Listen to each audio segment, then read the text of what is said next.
Pakistan finds itself in a very difficult position. We find ourselves in a position where we are, it seems, the expectation of the West, of the international community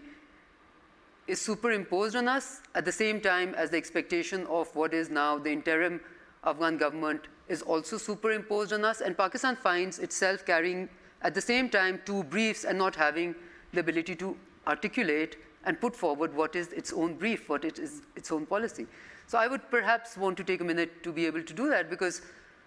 we feel very strongly that as a country which has constitutional provisions for women to be part of normal, equally part of the Pakistani society,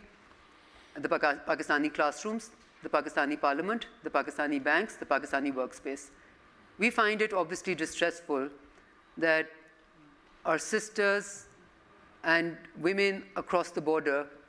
will be curtailed in ways that they are, right? And we find it just more than distressful that some of that thought process may permeate through the border and find its space, which is obviously a threat. I consider that to be a threat for Pakistan. Now, having said that, because of that grandstanding moral position that